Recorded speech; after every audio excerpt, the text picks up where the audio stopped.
भिवानी बेटा, भिवानी की अगर हम बात करें तो ये आपके 22 जिलों में शामिल एक जिला है। इसकी स्थापना जो करी गई थी बेटा, इसकी सबसे पहले आपको स्थापना के बारे में पता होना चाहिए। इसकी स्थापना की अगर हम बात करें तो इसकी स्थापना हुई थी बेटा 22 दिसंबर 1972।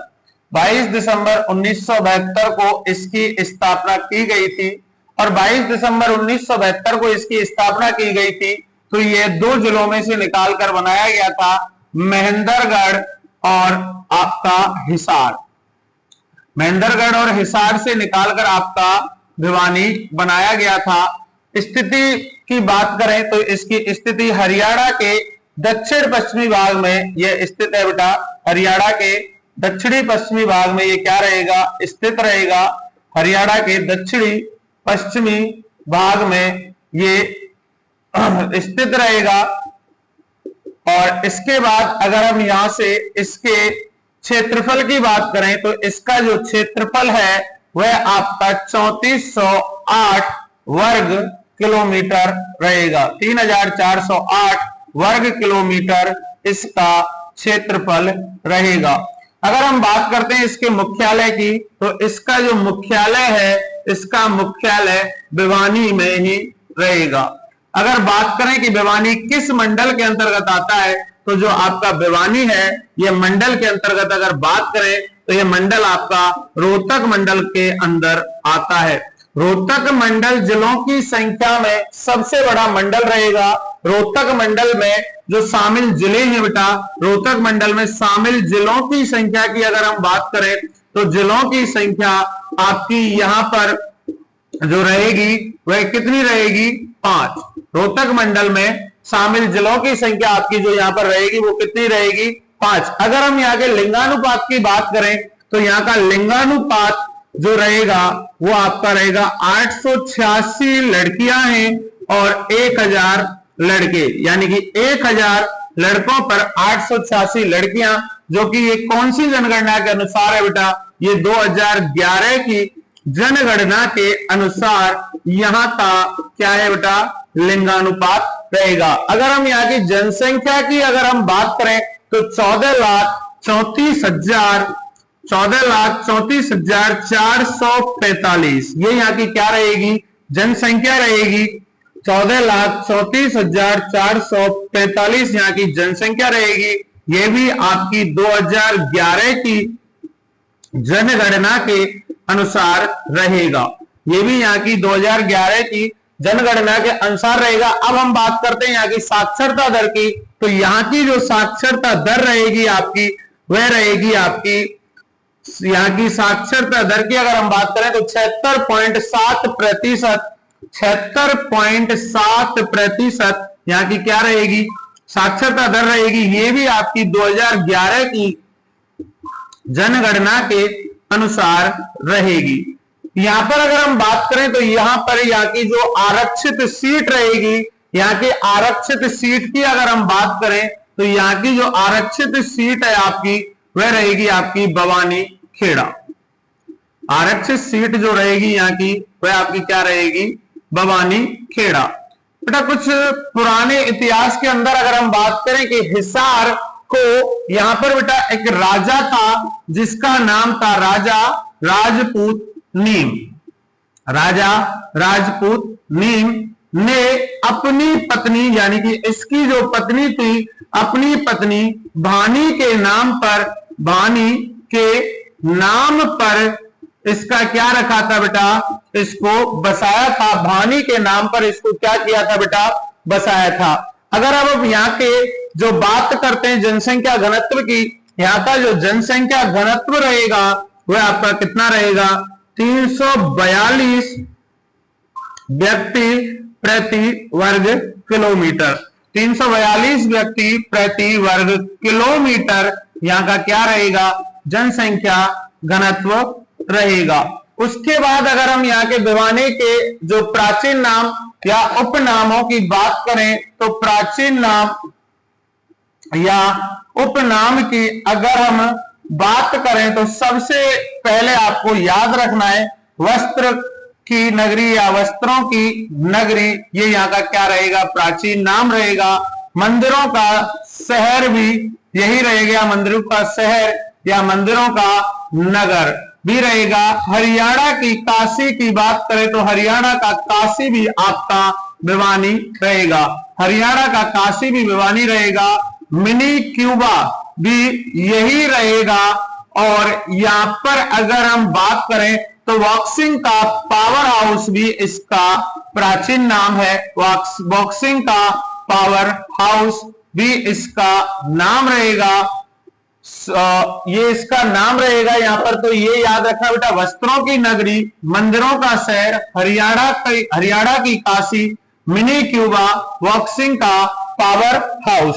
बात करें वस्त्रों की नगरी के कारण तो यहां पर बेटा एक तो मिल है, तो कपड़े तथा धागों के लिए, कपड़ों तथा धागों के लिए जो फेमस, कपड़ों तथा धागों के लिए प्रसिद्ध है बेटा वो मिल, कपड़ों तथा धागों के लिए प्रसिद्ध रहेगी आपकी यह mill Bhiwani textile mill, Bhiwani textile mill रहेगी, जिसका जो सामान है बेटा विदेशों तक इसका सामान भेजा जाता है। और इसकी स्थापना पूछे तो इसकी स्थापना आपको याद रखनी है 1937, इसकी स्थापना आपको क्या रखनी है बेटा, याद रखनी है। यानी कि कपड़ों तथा धागों के लिए जो प्रसिद्ध मिल है भिवानी टेक्सटाइल मिल, तो ये इसकी स्थापना कब हुई थी, 1937 में इसकी स्थापना हुई थी।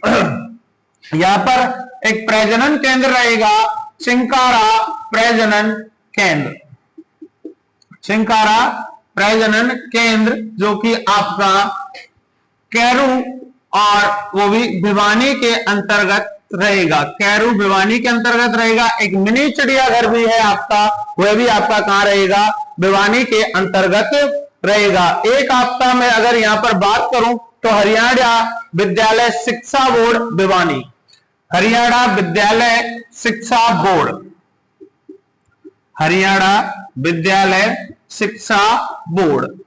तो सबसे पहले आपको यह पता होना चाहिए कि हरियाणा विद्यालय जो शिक्षा बोर्ड है स्टार्टिंग में ये आपका कहां था, चंडीगढ़ में था। चंडीगढ़ में इसकी स्थापना 31 जनवरी 1969 को की गई थी, 31 जनवरी 1969 को इसकी जो स्थापना रहेगी वह कहां पर हुई थी, चंडीगढ़ में इसकी स्थापना की गई थी। किसकी बेटा, हरियाणा विद्यालय शिक्षा बोर्ड की स्थापना चंडीगढ़ में की गई थी। उसके बाद 30 नवंबर 1981, 30 नवंबर 1981 में इसको कहां पर ले आए थे हम, भिवानी, यह कर दिया गया था।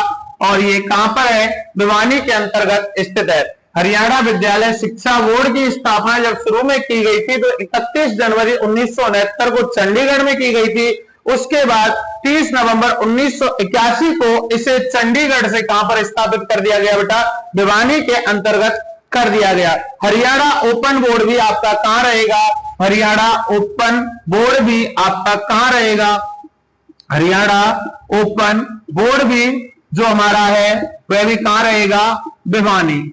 कहां रहेगा बेटा, हरियाणा ओपन बोर्ड भी हमारा कहां रहेगा, भिवानी। अगर स्थापना की बात करें तो 1994, स्थापना की बात करें तो 1994। और अगर यहां पर चौधरी वंशीलाल विश्वविद्यालय, चौधरी वंशीलाल विश्वविद्यालय, ये भी आपका कहां रहेगा, चौधरी वंशीलाल विश्वविद्यालय, चौधरी वंशीलाल विश्वविद्यालय 2014। स्थापना के बारे में अगर बात करें तो क्या रहेगी बेटा, 2014, जो कि आपका कहां रहेगा, भिवानी के अंतर्गत रहेगा। कौन सा, चौधरी वंशीलाल विश्वविद्यालय 2014 में इसकी क्या करी गई थी बेटा, स्थापना करी गई थी, जो कि 2014 में है। और भिवानी का बॉक्सिंग क्लब, भिवानी का बॉक्सिंग क्लब भी आपका कहां रहेगा, भिवानी के अंतर्गत रहेगा। तो सबसे पहले आपको याद रखना है कि जो आपका भिवानी है ये कहां पर स्थित है बेटा, हरियाणा के दक्षिण पश्चिमी भाग में स्थित रहेगा। हरियाणा की जो स्थापना की गई थी 22 दिसंबर 1972 को महेंद्रगढ़ तथा हिसार जिलों से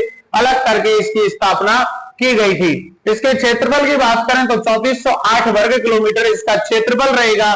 और इसकी जनसंख्या की अगर हम बात करें तो 14,34,445 यहाँ की 2011 के अनुसार क्या रहेगी, जनगणना रहेगी। साक्षरता दर की बात करें तो 76.7% रहेगी। जनसंख्या घनत्व की अगर हम यहाँ पर बात करें तो यहाँ का जो जनसंख्या घनत्व 342 व्यक्ति प्रति वर्ग किलोमीटर रहेगा। हरियाणा में जो भिवानी बसाया गया था किसके द्वारा, ऐसा कहा जाता है कि राजा राजपूत भीम ने अपनी पत्नी भानी के नाम पर इस शहर को क्या करा था बेटा, बसाया था। एक पुस्तक है बेटा आइन ए अकबरी, आइन ए अकबरी में भी इसका क्या मिलता है, जिक्र मिलता है। आपसे क्वेश्चन पूछ सकता है कि आइन ए अकबरी में किस जिले का जिक्र मिलता है, तो आइन ए अकबरी में भिवानी जिले का क्या मिलता है बेटा, जिक्र मिलता है। और ऐसा कहा जाता है कि मुगल काल में जो भिवानी था वो वाणिज्य का मुख्य केंद्र था। किससे का बेटा था, वाणिज्य का, यह क्या रहा था, वाणिज्य का मुख्य केंद्र रहा था। कब, मुगल काल में।